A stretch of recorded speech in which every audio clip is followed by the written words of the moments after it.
एकदम तुरंत घबराहट हो जाए, चाहे दिन में हो चाहे रात में हो, घबराहट उत्पन्न, तो उसके लिए ध्रुमावती माता का नाम लीजिए और ध्रुमावती माता के नाम से गुड़ की 7 आप टुकड़े कर लीजिए। गुड़ की जो बट्टी होती है उसके 7 टुकड़े कर लीजिए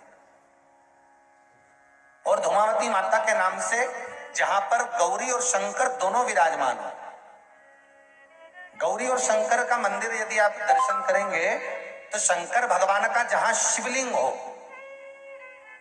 और शिवलिंग के साथ में पार्वती जी शंकर के साथ नीचे ही बैठी हो, सामने दीवार पर या ऊंचाई पर ना। आपको पहले कहा था शंकर जी के शिवलिंग का आपको कई बार दर्शन कराया। एक विष्णु शिवलिंग होता है, एक डमरू जैसा शिवलिंग होता है जिसको बैठ कर पूजा नहीं जाता, जिसको खड़े होकर जल चढ़ाए। एक शिवलिंग होता है जो जमीन पर ही रहता है, जिसको गौरी शंकर कहते हैं हमारे। तो गौरी शंकर का स्मरण कर कर, उमा महेश का स्मरण कर कर, जो शिवलिंग जमीन पर हो और पार्वती जी भी जमीन पर ही स्थापित है,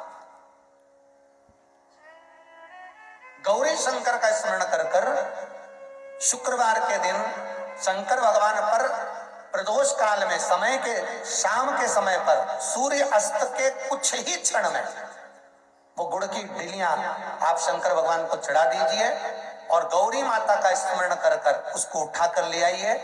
जिस दिन उठाकर लेकर आए, शनिवार, रविवार, सोमवार, मंगलवार, ऐसे 7 दिन लगातार दरवाजे के बाहर उसी शिव मंदिर के द्वार पर बैठकर आप वो गुड़ की डली को खा लीजिए। महाराज, जिंदगी में कभी घबराहट नहीं हो सकती, सिर दर्द नहीं हो सकता, बेचैनी नहीं हो सकती और पसीना नहीं आ सकता घबराहट के कारण। रात को चक सो आनंदमय, पर गौरी शंकर होना चाहिए।